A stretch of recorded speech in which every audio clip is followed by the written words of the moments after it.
Felipe Martins foi condenado a mais de 21 anos de prisão. Há quem diga que ele é inocente e há quem diga que ele é culpado. Só sei que o Brasil está cada vez no fundo do poço. Com tudo isso que está acontecendo no Brasil, com o Brasil dividido entre esquerda e direita, quem perde é só o povo. Diz o ditado que o tempo é o senhor da verdade.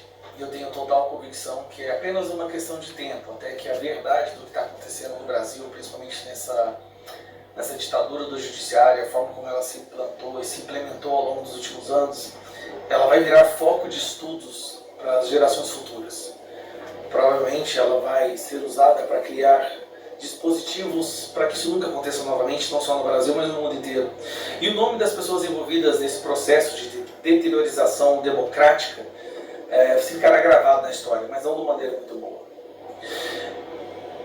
Vamos lá. A culminação dessa ditadura que a gente vive, eu acho que ela consegue ser condensada nesse julgamento do Bolsonaro, que é uma das maiores aberrações jurídicas. É o momento mais sombrio da justiça brasileira. Tudo por causa de... Há quem diga que o Brasil não vive uma ditadura. Comentam aí. Uma ou duas ou três pessoas que se apropriaram do poder absoluto. Mas dentro do julgamento do Bolsonaro, tem um julgamento que consegue ser ainda mais escandaloso, que é o caso do Felipe Martins, que acabou de ser condenado pelo Alexandre de Moraes. E eu quero falar sobre isso agora. Felipe Martins, que foi preso através de um documento forjado, 6 meses na prisão, 10... Segundo a sua defesa, ele foi condenado por uma viagem aos Estados Unidos que ele não fez. 10 dias em solitária. Depois que ele saiu da prisão, ele ficou proibido de dar entrevistas, de ter rede social, de sair da sua cidade. E toda segunda-feira ter que ir lá no fórum assinar coisas que nem traficantes e assassinos fazem. Até um assassino, um traficante, dá entrevista para a imprensa. Mas Felipe Martins foi proibido de dar entrevista para a imprensa, o que é muito estranho. Por que ele não pode falar com o povo brasileiro? Por que está tendo todo esse esforço para impedir que Felipe Martins fale com as pessoas? Vamos lá. Na decisão, Alexandre de Moraes basicamente comprova que houve o dolo, ou seja, a vontade do Felipe Martins de dar um golpe de Estado, usando o discurso que o Felipe Martins redigiu para o Bolsonaro. Só que no discurso, Felipe Martins escreve explicitamente, escancaradamente, que não vão contestar o resultado das eleições. Então, no discurso que o Alexandre de Moraes fala que teve a vontade dele de dar o golpe, ele coloca no discurso, olha, não vai ter golpe, nós não vamos contestar as eleições, vamos lutar para as próximas eleições. Segundo ponto, Alexandre de Moraes ignora completamente que Freire Gomes disse que nunca viu Felipe Martins nas reuniões com os generais. Mas não foi só o Freire Gomes, que é uma testemunha de acusação, tá? Disse também o Batista Júnior, Bolsonaro, Paulo Sérgio, Almir Ganier, todos os generais, todos os nomes das pessoas que eram envolvidos, todos falam que Felipe Martins não participou de reunião. Curiosamente, apenas uma pessoa falou que Felipe Martins participou da reunião. Sabe quem?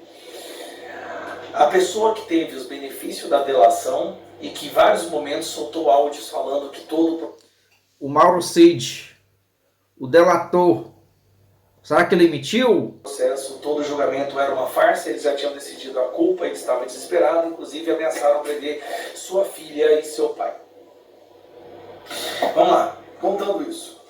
Alexandre de Moraes usa no seu voto de condenação um trecho interessante. Ele comprova que Felipe Martins participou da reunião porque o Felipe Martins pegou um Uber para o Palácio da Alvorada no dia 19 de novembro. Só que só tem um problema. A reunião foi no dia 7 de dezembro.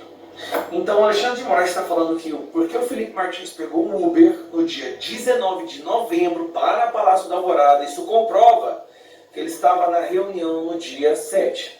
A mesma reunião que todos os integrantes, com exceção do Mauro Cid, todos disseram que o Felipe Martins não participou.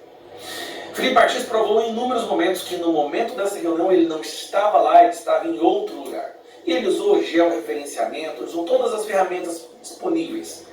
Mas nada adiantava. Nada adianta, sabe por quê? Porque a decisão já tinha sido dada. E outro detalhe, Alexandre de Moraes diz no seu voto que, sim, não, a minuta pelo qual Felipe Martins está sendo condenado não está nos autos. E isso não importa. Preste atenção nisso aqui. A prova irrefutável não está nos autos. Não importa se vai ler ou não, ela não precisa ser apresentada. O que importa é que as pessoas falaram que ela existiu. Que pessoas? Mauro Cid. Todas essas irregularidades foram completamente ignoradas porque é preciso prender Felipe Martins. Eu vou te explicar por quê. Felipe Martins é um arquivo vivo. Felipe Martins é o ponto mais baixo, mais sombrio, mais perverso que uma justiça persecutória, ditatorial, chegou no Brasil. E se ele não for condenado, isso quer dizer que ele poderá dar entrevistas, ele poderá voltar a falar nas redes sociais, ele poderá falar o que realmente aconteceu. E se ele fizer isso, já com uma imagem desgastada do STF, seria talvez criaria uma situação de irreversibilidade de uma reforma no judiciário brasileiro. As pessoas já querem votar em candidatos que querem fazer o impeachment do Alexandre de Moraes. Então é que leva o Gilmar Mendes a tentar alterar o processo de impeachment. Aí, enquanto tudo isso está acontecendo, uma decisão, uma condenação mais absurda, e essa é absurda, gente. O Alexandre de Moraes tem um poder nas mãos que nenhuma pessoa no Brasil tem, até mesmo um presidente da República. É um poder assim gigantesco que ele faz e desfaz o que ele quer. Tudo isso está acontecendo, ninguém fala nada sobre os 129 milhões que a esposa do Alexandre de Moraes recebeu. Nada, nem ele, nem ninguém, não sai no Fantástico, ninguém menciona, como se fosse a coisa mais natural do mundo. Hoje, Alexandre de Moraes condenou uma pessoa assim, não só não tendo prova da sua condenação, mas tendo testemunhas de acusação de... Será que o Moraes vai prender a esposa dele pelos 127 milhões do Banco Master? Será? Que ele não participou do tal crime imaginário que também não existiu. Imagina o que ele fará com outras pessoas. Eu estava aqui pensando.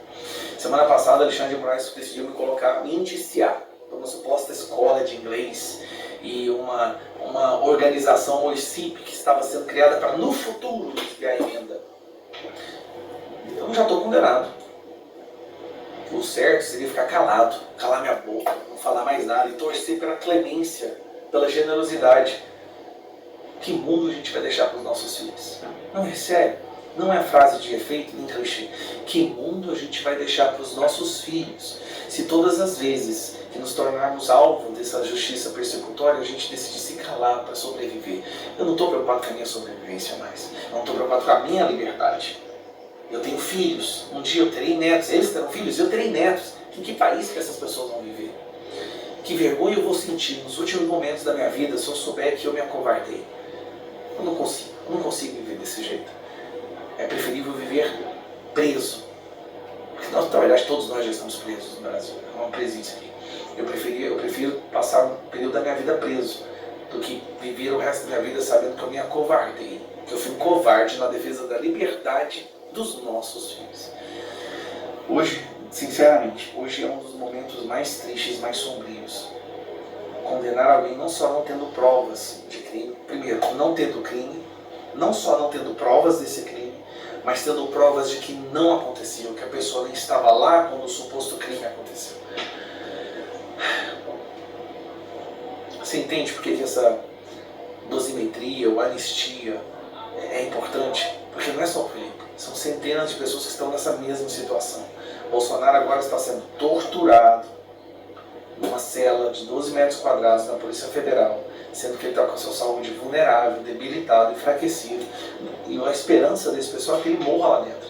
Eu me preocupo muito com o Felipe Martins. Ele é um arquivo vivo.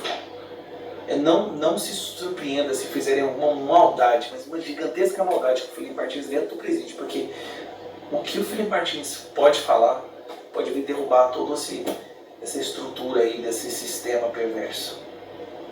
Não tenha medo, não. Não tenha medo de falar, porque consequências virão sobre você. Quer ter coragem? Pensa que é melhor que venha sobre você do que sobre seus filhos e netos, tá bom? O Brasil está um caos sem fim e pode ter certeza. E vai continuar. E a cada ano que passar, as coisas cada vez vão ficarem ainda piores. Deixa um like nesse vídeo, deixa o seu comentário, que é muito importante. E te convido a você que não é inscrito no nosso canal, se inscreva e ative o sininho das notificações. Valeu!